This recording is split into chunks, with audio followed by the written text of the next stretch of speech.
BJP ಅಧ್ಯಕ್ಷರ ನೇಮಕದಲ್ಲಿ ಬಗೆಹರಿಯುವುದೇ Modi RSS ಕಗ್ಗಂಟು. ಬಿಜೆಪಿಯ ಅಧ್ಯಕ್ಷರಾಗಿ ಜಗತ್ ಪ್ರಕಾಶ್ ನಡ್ಡಾ ಅವರ ಅಧಿಕಾರ ಅವಧಿ 2024ರ ಜನವರಿಗೆ ಕೊನೆಗೊಂಡಿದೆ. ಅವರ ಅಧಿಕಾರದ ಅವಧಿ ಮುಗಿದು 1.5 ವರ್ಷಗಳಾದರೂ ಹೊಸ ಅಧ್ಯಕ್ಷರ ನೇಮಕವಾಗಿಲ್ಲ. ಇಂದಿಗೂ ಬಿಜೆಪಿ ರಾಷ್ಟ್ರಾಧ್ಯಕ್ಷರ ನೇಮಕ ಬಿಜೆಪಿಗೆ ಕಗ್ಗಂಟಾಗಿದೆ. ಬಿಜೆಪಿಯಲ್ಲಿ ಆಂತರಿಕವಾಗಿ ಯಾವುದೇ ಸಮಸ್ಯೆ ಇಲ್ಲ ಅಂತ ಹೇಳ್ತಾ ಇದ್ರು ಮೋದಿ ಬಣ ಮತ್ತು ಆರ್ಎಸ್ಎಸ್ ನಡುವಿನ ಜಟಾಪಟಿಯೇ ಅಧ್ಯಕ್ಷರ ನೇಮಕವನ್ನ ಜಟಿಲಗೊಳಿಸಿದೆ ಅನ್ನೋದು ವಾಸ್ತವ. ಈ ಕಗ್ಗಂಟನ್ನ ಬಿಡಿಸಲಾಗದೆ ಬಿಜೆಪಿ ಒದ್ದಾಡ್ತಾ ಇದೆ. ಕೇಂದ್ರ ಆರೋಗ್ಯ ಸಚಿವರಾಗಿರುವ ನಡ್ಡಾ ಅವರೇ ಹಂಗಾಮಿ ಅಧ್ಯಕ್ಷರಾಗಿ ಮುಂದುವರೆದಿದ್ದಾರೆ. ಈವರೆಗೆ ಮೋದಿ ಕಡೆಯವರು ಮತ್ತು ಆರ್ಎಸ್ಎಸ್ ನಡುವೆ ಹಲವು ಸುತ್ತುಗಳ ಮಾತುಕತೆಗಳು ನಡೆದಿವೆ. ಆದರೆ ಒಮ್ಮತಕ್ಕೆ ಬರಲಾಗಿಲ್ಲ. ಈಗ ಬಿಹಾರ ಚುನಾವಣೆಗಳು ನಡೆಯುತ್ತಿವೆ. ಆ ಚುನಾವಣೆಯ ಬಳಿಕ ಬಿಜೆಪಿ ಅಧ್ಯಕ್ಷೀಯ ಹುದ್ದೆಯ ಮಾತುಕತೆಗಳು ನಡೆಯುತ್ತವೆ ಅಂತ ಹೇಳಲಾಗುತ್ತಿದೆ. ಈ ಹಿಂದೆ 2024ರ ಸೆಪ್ಟೆಂಬರ್ನಲ್ಲಿ ರಾಜನಾಥ್ ಸಿಂಗ್ ಅವರ ನಿವಾಸದಲ್ಲಿ ಮೋದಿ ಬಣ ಮತ್ತು ಆರ್ಎಸ್ಎಸ್ ಬಣಗಳು ಭೇಟಿಯಾಗಿದ್ದವು. ರಾಜನಾಥ್ ಸಿಂಗ್ ಜೊತೆಗೆ ಅಮಿತ್ ಶಾ ಮತ್ತು ಬಿಎಲ್ ಸಂತೋಷ್ ಬಿಜೆಪಿ ಪರವಾಗಿ ಹಾಜರಾಗಿದ್ರು.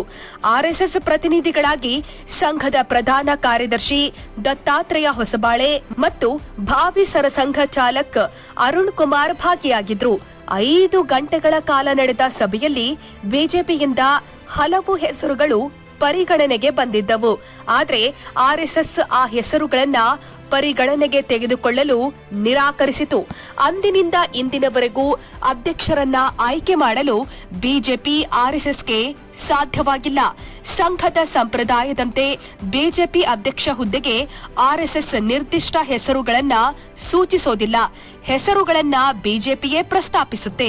ಆ ಪ್ರಸ್ತಾವನೆಗಳನ್ನ ಬಿಜೆಪಿ ಆರ್ಎಸ್ಎಸ್ ಸೌಹಾರ್ದಯುತವಾಗಿ ಚರ್ಚಿಸಿ ಅನುಮೋದಿಸಲಾಗುತ್ತೆ. ಈವರೆಗೆ ಇದೇ ಸಂಪ್ರದಾಯ ನಡೆದುಕೊಂಡು ಬಂದಿದೆ. ಆದ್ರೆ ಈ ಬಾರಿ ಎಲ್ಲವೂ ತಲೆಕೆಳಗಾಗುತ್ತಿದೆ ಅನ್ನೋ ಅಭಿಪ್ರಾಯಗಳು ಕೇಳಿಬರುತ್ತಿವೆ. ಕಳೆದ ವರ್ಷದ ಸೆಪ್ಟೆಂಬರ್ನಲ್ಲಿ ಪಕ್ಷದ ಅಧ್ಯಕ್ಷ ಹುದ್ದೆಗೆ ಬಿಜೆಪಿಯು 8-9 ಹೆಸರುಗಳನ್ನ ಪ್ರಸ್ತಾಪಿಸಿತ್ತು. ಅವರಲ್ಲಿ ಬಿಜೆಪಿ ಪ್ರಧಾನ ಕಾರ್ಯದರ್ಶಿ ಸುನಿಲ್ ಬನ್ಸಾಲ್, ಎಬಿವಿಪಿ ಮಾಜಿ ಅಧ್ಯಕ್ಷ ವಿನೋದ್ ತಾವೆ ಅವರು, ಆರ್ಎಸ್ಎಸ್ ನಾಯಕ ಹೊಸಬಾಳೆ ಅವರ ನಿಕಟವರ್ತಿಗಳಾಗಿದ್ದಾರೆ. ಇತರ ಹೆಸರುಗಳಲ್ಲಿ ಸಿಆರ್ ಪಾಟೀಲ್, ಮನೋಹರ್ ಲಾಲ್ ಖಟ್ಟರ್, ಶಿವರಾಜ್ ಸಿಂಗ್ ಚೌಹಾಣ್, ರಾಜನಾಥ್ ಸಿಂಗ್, ಭೂಪೇಂದರ್ ಯಾದವ್, ದೇವೇಂದ್ರ ಫಡ್ನವೀಸ್ ಮತ್ತು ದೇವೇಂದ್ರ ಪ್ರಧಾನ್ ಅವರಿದ್ದಾರೆ. ಇವರೆಲ್ಲರೂ ಮೋದಿ ಪಡೆಯಲ್ಲಿ ಗುರುತಿಸಿಕೊಂಡಿದ್ದಾರೆ. ಆದರೆ ಬಿಜೆಪಿ ಪ್ರಸ್ತಾಪಿಸಿದ್ದ ಈ ಎಲ್ಲರೂ ವ್ಯಕ್ತಿಗಳು ಪಕ್ಷದ ಅಧ್ಯಕ್ಷರಾಗಿ ಕೆಲಸ ಮಾಡಬಲ್ಲರು ಅಂತ ಭಾವಿಸಿದ್ರು ಆರ್ಎಸ್ಎಸ್ ಒತ್ತು ಕೊಡೋದು ರಾಜಕೀಯ ಅನುಭವ ಮತ್ತು ಸ್ವಾಯತ್ತತೆಯ ಜೊತೆಗೆ ಕಾರ್ಯನಿರ್ವಹಿಸುವ ಸಾಮರ್ಥ್ಯವಿರುವ ವ್ಯಕ್ತಿಗಳಿಗೆ ಮಾತ್ರ ಅಂತ ಹೇಳಲಾಗಿದೆ. ಈ ವಿಳಂಬದ ಕಾರಣಕ್ಕಾಗಿ ಹಂಗಾಮಿ ಅಥವಾ ಕಾರ್ಯಾಧ್ಯಕ್ಷರನ್ನ ನೇಮಿಸೋದಾಗಿ ಬಿಜೆಪಿ ಹೇಳಿಕೊಂಡಿತ್ತು. ಆದ್ರೆ ಈವರೆಗೂ ಅದೂ ಕೂಡ ಆಗಿಲ್ಲ. ಅಧ್ಯಕ್ಷ ಹುದ್ದೆಯ ಪ್ರಸ್ತಾವನೆಯಲ್ಲಿರುವ ಚೌಹಾಣ್ ಮತ್ತು ರಾಜನಾಥ್ ಸಿಂಗ್ ಈ ಇಬ್ಬರು ಕೇಂದ್ರ ಸರ್ಕಾರದ ಹಿರಿಯ ಸಚಿವರಾಗಿದ್ದು ಆರ್ಎಸ್ಎಸ್ ಜೊತೆಗೂ ಉತ್ತಮ ಒಡನಾಟ, ಒಲವು ಹೊಂದಿದ್ದಾರೆ. ಆದ್ರೂ ಕೂಡ ಈ ಇಬ್ಬರನ್ನ ತಮ್ಮ ಸಂಪುಟದಿಂದ ಹೊರಕಳಿಸೋದಕ್ಕೆ ಪ್ರಧಾನಿ ಮೋದಿ ಹಿಂದೇಟು ಹಾಕುತ್ತಿದ್ದಾರೆ. ಬಿಜೆಪಿಗರಿಗೆ ನಡ್ಡಾ ಅವರಂತವರು ಅಧ್ಯಕ್ಷರಾಗಿರಬೇಕು. ಅವರು ನರೇಂದ್ರ ಮೋದಿ ಮತ್ತು ಅಮಿತ್ ಶಾ ಅವರ ಅಡಿಯಲ್ಲಿ ಪಕ್ಷವನ್ನ ಮುನ್ನಡೆಸಬೇಕು. ಕೇಂದ್ರ ಸರ್ಕಾರವು ತೆಗೆದುಕೊಳ್ಳುವ ಯಾವುದೇ ನಿರ್ಧಾರವನ್ನ ಅಧ್ಯಕ್ಷರಾಗಿ ಅವರು ಬೆಂಬಲಿಸುವಂತಿರಬೇಕು. ಅಂದ್ರೆ ಅರ್ಥಾತ್ ಚುನಾವಣಾ ಆಯೋಗ, ಸಿಎಜಿ, ಇಡಿ, ಸಿಬಿಐ, ಸಿಐಸಿ, ಸಿವಿಸಿನಂತಹ ಶಾಸನಬದ್ಧ ಸಂಸ್ಥೆಗಳು ಹೇಗೆ ಕೇಂದ್ರದ ಅಣತೆಯಲ್ಲಿ ಕೈಗೊಂಬೆಯಂತೆ ಕೆಲಸ ಮಾಡುತ್ತವೆಯೋ ಅದೇ ರೀತಿ ಬಿಜೆಪಿಯು ಕೂಡ ಪಕ್ಷವಾಗಿ ಮೋದಿ ಸರ್ಕಾರದ ನಿರ್ಧಾರಗಳಿಗೆ ಹೂಗುಟ್ಟಬೇಕು ಅನ್ನೋದು ಅವರ ಬಯಕೆ. ಅದರಂತೆಯೇ ಹೆಸರುಗಳನ್ನ ಬಿಜೆಪಿ ಪ್ರಸ್ತಾಪಿಸುತ್ತಿದೆ. ಆದ್ರೆ ಇದನ್ನ ಆರ್ಎಸ್ಎಸ್ ಒಪ್ಪುತ್ತಿಲ್ಲ. ಪಕ್ಷವು ಸ್ವತಂತ್ರವಾಗಿ ಸರ್ಕಾರಕ್ಕೆ ನೀತಿಗಳು ಮತ್ತು ಕಾರ್ಯಕ್ರಮಗಳನ್ನ ರೂಪಿಸುವಲ್ಲಿ ಸಲಹೆ ಸೂಚನೆಗಳನ್ನ ನೀಡುವಂತಿರಬೇಕು ಅನ್ನೋದು ಆರ್ಎಸ್ಎಸ್ ಬಯಸುತ್ತಿದೆ. ಅಂತಹ ಸ್ವತಂತ್ರವನ್ನ ವಾಜಪೇಯಿ ಆಡಳಿತದ ಅವಧಿಯಲ್ಲಿ ಬಿಜೆಪಿ ಹೊಂದಿತ್ತು. ವಾಜಪೇಯಿ ಸರ್ಕಾರಕ್ಕೆ ಸ್ವತಂತ್ರವಾಗಿ ಸಲಹೆಗಳನ್ನ ಕೊಡುತ್ತಿತ್ತು. ವಿಮಾ ನಿಯಂತ್ರಣ ಮಸೂದೆ ಮತ್ತು ಬೆಲೆ ಏರಿಕೆಯಂತಹ ವಿಷಯಗಳಲ್ಲಿ ವಿರೋಧವನ್ನೂ ವ್ಯಕ್ತಪಡಿಸಿತ್ತು. 2001 ಜುಲೈ 31ರಂದು ನಡೆದ ಬಿಜೆಪಿ ಸಂಸದೀಯ ಸಭೆಯಲ್ಲಿ ಸರ್ಕಾರದ ನಿರ್ಧಾರಗಳ ವಿರುದ್ಧ ಭಿನ್ನಾಭಿಪ್ರಾಯ ವ್ಯಕ್ತವಾಗಿದ್ದಕ್ಕೆ ವಾಜಪೇಯಿ ಅವರು ಪ್ರಧಾನಿ ಸ್ಥಾನಕ್ಕೆ ರಾಜೀನಾಮೆ ನೀಡುವ ಬೆದರಿಕೆ ಕೂಡ ಹಾಕಿದ್ದರು. ಆದಾಗ್ಯೂ ಸರ್ಕಾರವನ್ನ ಬೆಂಬಲಿಸುತ್ತಲೇ ಬಿಜೆಪಿ ವಿಮರ್ಶೆಯನ್ನು ಮಾಡುತ್ತಿತ್ತು. ಆದರೆ ಈಗ ನಡ್ಡಾ ನೇತೃತ್ವದಲ್ಲಿ ಬಿಜೆಪಿ ಕೇಂದ್ರ ಸರ್ಕಾರದ ಅಧೀನಕ್ಕೆ ಒಳಪಟ್ಟಿದೆ. ಬಿಜೆಪಿ ಸಭೆಗಳಿಗೆ ಮೋದಿ ಅವರು ಕೇವಲ ಭಾಷಣ ಮಾಡಲು ಮಾತ್ರವೇ ಹಾಜರಾಗುತ್ತಾರೆ. ಸಭೆಗಳಲ್ಲಿ ಅವರು ಅಭಿಪ್ರಾಯವನ್ನ ಆಲಿಸೋದಿಲ್ಲ, ಸಲಹೆಗಳನ್ನು ಸ್ವೀಕರಿಸೋದಿಲ್ಲ ಅನ್ನೋ ಆರೋಪಗಳಿವೆ. ಹೀಗಾಗಿ ಬಿಜೆಪಿಯಲ್ಲಿ ರಚನಾತ್ಮಕ ಪಾತ್ರವನ್ನ ಪುನಃಸ್ಥಾಪಿಸಲು ಆರ್ಎಸ್ಎಸ್ ಬಯಸಿದೆ. ಇದಕ್ಕೆ ಮೋದಿ ಶಾ ಗಮನಾರ್ಹವಾಗಿ 1980ರಲ್ಲಿ ಬಿಜೆಪಿ ರಚನೆಯಾದಾಗಿನಿಂದಲೂ ಪಕ್ಷದೊಂದಿಗೆ ಆರ್ಎಸ್ಎಸ್ ಸ್ನೇಹದಿಂದಿದೆ. ತನ್ನ ರಾಜಕೀಯ ಘಟಕವನ್ನ ಸಂಘಟಿಸುವಲ್ಲಿ, ಪ್ರಚಾರ ಮಾಡುವಲ್ಲಿ ತನ್ನ ಪ್ರಚಾರಕರನ್ನ ಪಕ್ಷಕ್ಕೆ ಕಳುಹಿಸಿದೆ.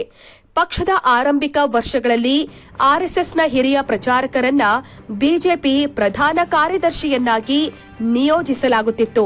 ಅವರು ಪಕ್ಷದ ಮತ್ತು ಸಂಘದ ನಡುವೆ ಸಂಯೋಜಕರಾಗಿ ಅಥವಾ ರಾಜಕೀಯ ಕಮಿಷನರ್ ಆಗಿ ಕಾರ್ಯನಿರ್ವಹಿಸುತ್ತಿದ್ರು.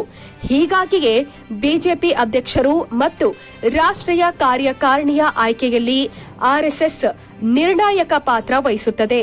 ಈ ಹಿಂದೆ ಅಮಿತ್ ಶಾ ಅವರನ್ನ ಪಕ್ಷದ ಅಧ್ಯಕ್ಷರನ್ನಾಗಿ ಮಾಡಿದಾಗಲೂ ಅಮಿತ್ ಶಾ ಪಕ್ಷ ಮತ್ತು ಸಂಘದ ನಡುವಿನ ಸಂಬಂಧವನ್ನ ಸರಿದೂಗಿಸಿಕೊಂಡು ಹೋಗುತ್ತಾರೆ ಅಂತಾನೆ ಅವರನ್ನ ಆಯ್ಕೆ ಮಾಡಲಾಗಿತ್ತು.